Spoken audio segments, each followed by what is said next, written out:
എല്ലാവർക്കും നമസ്കാരം. നമ്മൾ വളരെ കാലമായിട്ട് ഗുരുവായൂരുമായിട്ട് ബന്ധപ്പെട്ടുള്ള അനുഭവങ്ങളാണ് പറയുന്നത് അല്ലേ. അപ്പം ഗുരുവായൂരുമായിട്ട് ബന്ധപ്പെട്ടുള്ള അനുഭവം പറയുമ്പം ഒരിക്കലെങ്കിലും തിരുപ്പതിയിലെ ഒരു അനുഭവം ആരെങ്കിലും അയച്ചു തന്നിരുന്നെങ്കിൽ എന്ന് ഞാൻ ആഗ്രഹിച്ചിരുന്നു. അത് സത്യം പറഞ്ഞു കഴിഞ്ഞാൽ കുറച്ച് ദിവസമായിട്ട് എൻ്റെ കയ്യിൽ കിട്ടിയിട്ട് അത് ഇന്ന് നിങ്ങളുമായിട്ട് പങ്കുവയ്ക്കുകയാണ്. തിരുപ്പതിയിൽ എത്ര ആൾ പോയിട്ടുണ്ട് എന്നുള്ളത് അറിയില്ല. പോയവർക്കൊക്കെ ഇതൊരു അനുഭവത്തിൻ്റെ ഒരു മെമ്മറീസ് റീകളക്ട് ചെയ്യാന്ന് പറയില്ലേ, അതായിരിക്കും. പോവാത്തവർക്ക് എന്താണ് തിരുപ്പതി എന്ന് കുറച്ചെങ്കിലും മനസ്സിലൂടെ നമുക്ക് സഞ്ചരിക്കാം. എല്ലാവരും കൃത്യമായിട്ട് ഫോളോ ചെയ്യുക, കേൾക്കുക, ഭക്തിയോടെ കേൾക്കുക. പിന്നെ വാട്സപ്പ് ഗ്രൂപ്പിൽ വരാം, കമൻറ്റ് ബോക്സിൽ ഡീറ്റെയിൽസ് ഉണ്ടാവും. 2 ദിവസം കൂടെ കൃഷ്ണവിഗ്രഹം വരുന്നവർക്ക് നറുക്കെടുത്ത് സമ്മാനമുണ്ട്. യൂട്യൂബ് ജോയിൻ ബട്ടണിലൂടെ വരാം. അപ്പോൾ റെഡിയല്ലേ എല്ലാവരും? ഇന്നത്തെ ഉച്ചയ്ക്ക് ഈ ഉച്ചപൂജാലങ്കാരത്തിൻ്റെ ആ സമയമാണ് ഏകദേശം ഞാനിത് അപ്ലോഡ് ചെയ്യുന്നതെന്നാണ് തോന്നുന്നത്. എന്തായാലും എല്ലാവരിലേക്കും എത്തിക്കട്ടോ. ത്രിമധുരത്തിലെ എല്ലാവർക്കും എൻ്റെ നമസ്കാരം. ഞാൻ ഇതിനു മുൻപ് എനിക്കുണ്ടായിട്ടുള്ള ഒരു അനുഭവം ത്രിമധുരത്തിലൂടെ പങ്കുവച്ചിട്ടുണ്ട്. എനിക്കുണ്ടായ അടുത്ത അനുഭവം ഞാൻ പറയട്ടെ. ഏത് വർഷമാണെന്ന് ശരിക്കും എനിക്ക് ഓർമ്മയില്ല. അതൊരു ഡിസംബർ മാസത്തിലെ വൈകുണ്ഠ ഏകാദശി അല്ലെങ്കിൽ സ്വർഗവാതിൽ ഏകാദശി ദിവസമായിരുന്നു. ഞാനും ആ ദിവസം നിർജ്ജലമായിട്ട് ഏകാദശി വ്രതം ആചരിച്ചു. സന്തോഷം എന്ന് പറയട്ടെ, അതിൻ്റെ അടുത്ത മാസം ജനുവരിയിൽ ഞങ്ങൾ തിരുപ്പതി ഭഗവാനെ കാണാനായിട്ട് പുറപ്പെട്ടു. വീട്ടിൽ നിന്ന് പോകുമ്പോൾ ഭഗവാന് കൊടുക്കാനായി ഒരു അവൽപ്പൊതിയും 500 രൂപയും കരുതി വെച്ചിരുന്നു. ഞാനും മോനും ഹസ്ബൻഡുമാണ് പോയിരുന്നത്. അങ്ങനെ ഞങ്ങൾ തിരുപ്പതി എത്തി. ഒരു ചെറിയ റൂം എടുത്തു. ബാഗും പെട്ടിയും റൂമിൽ വെച്ച് ഞങ്ങൾ പുറത്തിറങ്ങി. ഭയങ്കര തിരക്കാണ്. താഴെ റിസപ്ഷനിലെത്തിയപ്പോൾ അവിടെ ഉണ്ടായിരുന്ന ആൾ പറഞ്ഞു, മെല്ലെ പോയാൽ ഭഗവാനെ കാണാൻ പറ്റില്ല കേട്ടോ. സാധാരണ ദർശൻ ടിക്കറ്റ് ഒരു 10 ദിവസം വരെ കൊടുക്കുന്നില്ല. കാരണം ഏകാദശി കാര്യത്താൽ അടച്ചിട്ടിരിക്കുകയാണെന്ന്.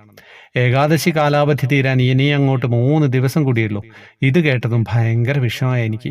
ഇത്ര ദൂരത്തുനിന്ന് ഭഗവാനെ ഒന്ന് കാണാൻ പറ്റാതെ പോയല്ലോ എന്നോർത്ത് മനസ്സ് വിഷമിച്ചു. ഈ വൈകുണ്ഠ ഏകാദശി നിർജ്ജലമായിട്ട് ഞാൻ നിനക്ക് വേണ്ടി എടുത്തതല്ലേ എൻ്റെ കൃഷ്ണ എന്ന് ഭഗവാനോട് ചെറിയ പരിഭവവും പറഞ്ഞു.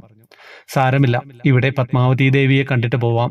ദേവിയെ കാണുന്നതും ഭഗവാനെ കാണുന്നതിന് തുല്യം തന്നെയല്ലേ എന്ന് പറഞ്ഞ് ഒരു ഓട്ടോയിൽ കയറി ഞങ്ങൾ ദേവിയെ കാണാൻ പോയി. പകുതി ദൂരം എത്തിയപ്പോഴാണ് ഞാൻ ഓർത്തത് ഭഗവാന് കൊടുക്കാനുള്ള അവലും പൈസയും എടുത്തിട്ടില്ല എന്ന്. വീണ്ടും സമയമായി. വീണ്ടും സങ്കടമായി. ഭഗവാൻ ചിന്തിക്കുന്നത് എന്താണെന്ന് നമുക്കറിയില്ലല്ലോ. അമ്പലത്തിലെത്തിയെന്ന് ദേവിയെ നല്ലോണം കണ്ടു തൊഴുത് പ്രാർത്ഥിച്ചു.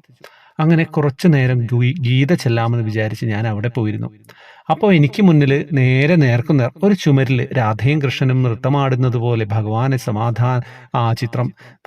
സമാധാനമായി ഞാൻ നിന്നെ കണ്ടു, എനിക്കത് മതി എന്ന് പറഞ്ഞ് ഞാനിരുന്നു. അപ്പോൾ അതാ ഹസ്ബൻഡും കുഞ്ഞും വന്നിട്ട് പറഞ്ഞു, എന്താണെന്നറിയില്ല, കുറച്ച് ആൾക്കാർ അമ്പലത്തിൻ്റെ ഒരു ഭാഗത്തേക്ക് പോകുന്നു, നമ്മൾക്കും പോയി നോക്കാം എന്ന് പറഞ്ഞ് ഞങ്ങൾ വേഗം അങ്ങോട്ടേക്ക് നടന്നു. ഞാൻ അവിടെ കണ്ട കാഴ്ച എന്നെ വളരെ അത്ഭുതപ്പെടുത്തി. ഇതിനു മുൻപും ഞാൻ ഇവിടെ വന്നിട്ടുണ്ടായിരുന്നു, എന്നിട്ടും ഞാൻ കണ്ടിട്ടില്ലായിരുന്നു. ഞങ്ങൾ ഒരു നിമിഷം വൈകുണ്ഠത്തിലാണോ എന്ന് ഞാൻ അതിശയിച്ചു നിന്നു. ഞങ്ങൾ ആരെ കാണാനാണോ വന്നത്, ആ ഭഗവാൻ സാക്ഷാൽ വൈകുണ്ഠേശ്വരൻ ഇതാ ഞങ്ങൾക്ക് മുൻപിൽ ശംഖചക്ര ഗദാപത്മധാരിയായിട്ട് അങ്ങനെ നിൽക്കുന്നു. അതും ഒരു പടി അപ്പുറത്ത്. എനിക്ക് കണ്ണുനീർ കൊണ്ട് ഭഗവാന്റെ രൂപം കാണാൻ പോലും പറ്റുന്നില്ലായിരുന്നു. മുകളിൽ പോയാൽ പോലും ഭഗവാനെ നമുക്ക് ഇത്ര അടുത്ത് കാണാൻ പറ്റില്ല. അങ്ങനെയുള്ള ഭഗവാൻ ഇതാ ഞങ്ങൾക്ക് മുന്നിൽ ദർശനം തന്നിരിക്കുന്നു. ഞാൻ എന്നെ തന്നെ മറന്നു. എത്ര വട്ടം ഞാൻ ഭഗവാനെ കണ്ടുവെന്നോ. ഇനി എനിക്ക് ഒന്നും വേണ്ട. ഞാൻ കുറേ നേരം അവിടെ നിന്നും ഭഗവാനെ കൺകുളിർക്കെ കണ്ടു. മനസ്സിനും ശരീരത്തിനും സമാധാനം കൊണ്ട് നിറഞ്ഞ് ശാന്തമായി. കുറേ നേരം അവിടെ ഇരുന്ന് തിരിച്ച് ഞങ്ങൾ റൂമിലെത്തി. ഭക്ഷണം കഴിക്കാൻ അടുത്തുള്ള ഹോട്ടലിലെത്തി. ഞങ്ങൾ ടേബിളിലിരുന്ന് ഭക്ഷണം വരാനായിട്ട് വെയിറ്റ് ചെയ്ത് സംസാരിച്ചു കൊണ്ടിരുന്നു. അപ്പോൾ ബില്ല് കൊടുക്കുന്നിടത്തുനിന്ന് ഇരുന്നിരുന്ന സാറ് വേഗം നടന്ന് ഞങ്ങളുടെ അടുത്ത് എത്തി. മലയാളികളാണോ എന്ന് ചോദിച്ചു. ഞങ്ങളോട് തമിഴിൽ സംസാരിക്കാൻ തുടങ്ങി. അവർ 25 വർഷമായിട്ട് ഇവിടെ തന്നെ ഇരിക്കുന്നതാണെന്ന് പറഞ്ഞു. അപ്പോൾ ഞങ്ങൾ വെറുതെ ഒന്ന് ചോദിച്ചു, മുകളിൽ പോകാൻ പറ്റുമോ എന്ന്. അപ്പോൾ അദ്ദേഹം പറഞ്ഞു, സാധാരണ ദർശൻ ടിക്കറ്റ് ഇല്ല, അത് കൊടുക്കാൻ കുറച്ച് ദിവസം കൂടിയാകും. പക്ഷേ നിങ്ങൾക്ക് VIP പാസ് എടുത്ത് ഭഗവാനെ കയറി കാണാമെന്ന് പറഞ്ഞു. എന്നിട്ട് പറഞ്ഞു, ആ ടിക്കറ്റിന് 10,000 രൂപയാണ് ഒരാൾക്ക് എന്ന്. ഞാനൊന്ന് ഞെട്ടി. 10,000മോ? ശരിയെന്ന് പറഞ്ഞു. അദ്ദേഹം പിന്നീട് പോയി. ഞങ്ങൾ തിരിച്ച് റൂമിലെത്തി. അപ്പോഴാണ് ഹസ്ബൻഡ് പറഞ്ഞത്, നമ്മൾ നാളെ രാവിലെ ഭഗവാനെ കാണാൻ മുകളിലേക്ക് പോകുന്നതെന്ന്. ഞാൻ ചോദിച്ചു, എങ്ങനെ, പൈസയുണ്ടോ? അതൊക്കെ ഞാൻ നോക്കിക്കോളാം, ബാക്കിയൊക്കെ ഭഗവാൻ നോക്കിക്കോളും. അങ്ങനെ ഓൺലൈനിൽ ടിക്കറ്റ് നോക്കി. ഇനി ആകെ ഭാഗ്യം എന്ന് പറയട്ടെ, മൊത്തം 2 എണ്ണം കൂടെ ഉണ്ടായിരുന്നുള്ളൂ. കുട്ടികൾക്ക് 12 വയസ്സിന് താഴെ ഫ്രീ ആയിരുന്നു. അവിടെയും ഭഗവാൻ എനിക്ക് തുണയായി. ഞാനൊന്ന് പറഞ്ഞോട്ടെ, ഇത് കേൾക്കുമ്പോൾ 10,000 രൂപയൊക്കെ കൊടുത്ത് പോകണോ എന്ന് ചിന്തിക്കുന്നവരുണ്ടാവും. അത് കൂടുതലല്ല. അതൊക്കെ ഇവിടെ എത്തിയാലേ നമുക്ക് മനസ്സിലാവുള്ളൂ. ഇതൊക്കെ ഭഗവാൻ തോന്നിപ്പിക്കുന്നതാണ്, അല്ലെങ്കിൽ ഭഗവാൻ വിളിക്കുന്നതാണ്. അങ്ങനെയേ ചിന്തിക്കാവൂ. അങ്ങനെ പാസ് എടുത്തു. ഞാൻ മനസ്സിൽ ഭഗവാനോട് പറഞ്ഞു, ആദ്യമായിട്ടാണ് ഞാൻ അമ്പലത്തിൽ VIP പാസ് ഒക്കെ എടുത്ത് കയറുന്നത്. അപ്പോഴാണ് എൻ്റെ മനസ്സിൽ ആ ചിന്ത ഓടിയെത്തുന്നത്. ഭഗവാന് കൊടുക്കാനുള്ള അവിൽപ്പൊതി അത് വാങ്ങിക്കാൻ വേണ്ടിയായിരിക്കും ഭഗവാൻ ഞങ്ങളെ ഇത്രയും എത്തിച്ചതും. ആ റിസപ്ഷനിൽ ഇരുന്ന ആളിൻ്റെ രൂപത്തിൽ ഒരുപക്ഷെ എത്തിയതായിരിക്കാം. എന്തായാലും ആ വൈകുണ്ഠ ഏകാദശി ഫലമായിട്ട് ആ ദിവസങ്ങളിൽ തിരുപ്പതി ഭഗവാനെ കാണാൻ പറ്റിയല്ലോ. പിറ്റേ ദിവസം കുളിച്ച് ശുദ്ധിയായിട്ട് ഞങ്ങൾ 3 പേരും രാവിലെ ജീപ്പിൽ മുകളിലേക്ക് യാത്രയായി. അമ്പലത്തിലെത്തി. അടുത്ത് വരാഹിയെ തൊഴുതു. പിന്നീട് ക്യൂവിൽ കയറി. ഒരു ക്ഷീണവും തോന്നിയില്ല. അധികം ആളുകളും കയറിയില്ലായിരുന്നു. ക്യൂ ഇറങ്ങി നടന്നു നീങ്ങി പെട്ടെന്ന് ഒരു സ്ഥലത്ത് നിന്നു. ഞാനും കേട്ടിട്ടുണ്ട്, തിരുപ്പതിയിൽ പോകുന്ന എല്ലാവർക്കുമെന്നും അത്ര എളുപ്പത്തിൽ തിരുപ്പതിയിലെ സ്വർഗ്ഗവാതിൽ വഴി ഭഗവാനെ കാണുക എന്നുള്ളത് എത്രയൊന്നും എളുപ്പമല്ല എന്നുള്ളത്. പക്ഷേ ഞങ്ങൾക്ക് കാണാൻ പറ്റി. സാക്ഷാൽ നാരായണൻ വിചാരിച്ചാൽ മാത്രം ഭഗവാൻ നമ്മളെ എത്തിക്കും. എൻ്റെ ജീവിതത്തിലെ അല്ല, ഞങ്ങളുടെ ജീവിതത്തിലെ ധന്യനിമിഷം.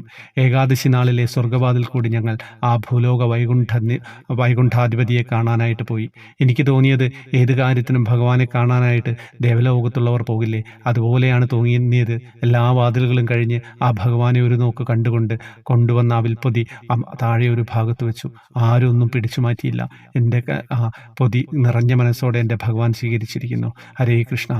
സത്യം പറഞ്ഞു കഴിഞ്ഞാൽ തിരുപ്പതിയിൽ പോയവർക്കറിയാം, മുകളിലോട്ട് പോകുക എന്ന് പറയുന്നതൊക്കെ എന്താണ് സംഭവം എന്നുള്ളത്. കുറേ കാര്യങ്ങളൊക്കെ നടന്നിട്ടേ അവസാനത്തിൽ നമുക്ക് ഭഗവാനെ കാണാൻ സാധിക്കുള്ളൂ. തിരുപ്പതി എന്ന് പറയുന്നത് അത്രയും വലിയൊരു അമ്പലമാണ്. അത്രയും വലിയെന്ന് വെച്ച് കഴിഞ്ഞാൽ അവിടെ പോയാൽ നിങ്ങൾ അത്ഭുതപ്പെട്ടു പോകും. അത്രയും ഗംഭീരമായിട്ടുള്ള ക്ഷേത്രമാണ്. അപ്പം ഗുരുവായൂരപ്പ ഭക്തരൊക്കെ മിക്കവാറും ആളുകൾ അവിടെ പോയിട്ടുണ്ടാവും. ഇപ്പം യാത്രാ സൗകര്യമൊക്കെ കൂടിയത് കൊണ്ട് തന്നെ നിങ്ങളും ശ്രമിക്കുക. പ്രായമാകുമ്പോൾ ഒക്കെ പല പ്രശ്നങ്ങളൊക്കെ ഉണ്ടാകും. പോകാൻ പറ്റാത്തവർ കഴിയുന്ന നേരത്തെ പോകാൻ പറ്റുമെങ്കിൽ അങ്ങനെ പോവുക, അല്ലെങ്കിൽ ആരുടെയും സഹായത്തോടെയൊക്കെ എന്നിട്ട് പോയിട്ട് വരിക. നമുക്ക് കാണാൻ പറ്റിയാലും ഇല്ലെങ്കിൽ ആ മണ്ണിലെത്തുക എന്ന് പറയുന്നത് തന്നെ അത്രയും മനോഹരമായിട്ടല്ലേ. അപ്പോൾ ഇങ്ങനെ ഒരു അനുഭവം അയച്ചു തന്ന ചേച്ചിക്ക് വളരെ നന്ദി പറയാണ്. എന്താണെന്ന് വെച്ച് കഴിഞ്ഞാൽ തിരുപ്പതി പോകാൻ സാധിക്കാത്തവരെയും ഒരു നിമിഷം ആ വഴിയിലൂടെ ഒന്ന് സഞ്ചരിപ്പിക്കാൻ സാധിച്ചതിൽ വളരെ സന്തോഷം. ഇങ്ങനെയുള്ള അനുഭവങ്ങളുണ്ടെങ്കിൽ എല്ലാവരും അയച്ചു തരട്ടോ. എഴുതിയിട്ട് സമയമെടുത്ത് എഴുതിയിട്ട് അല്ലെങ്കിൽ ടൈപ്പ് ചെയ്ത് അയച്ചു തരിക. നമുക്ക് എല്ലാവരിലേക്കും എത്തിക്കാമല്ലോ. ഹരേ കൃഷ്ണ.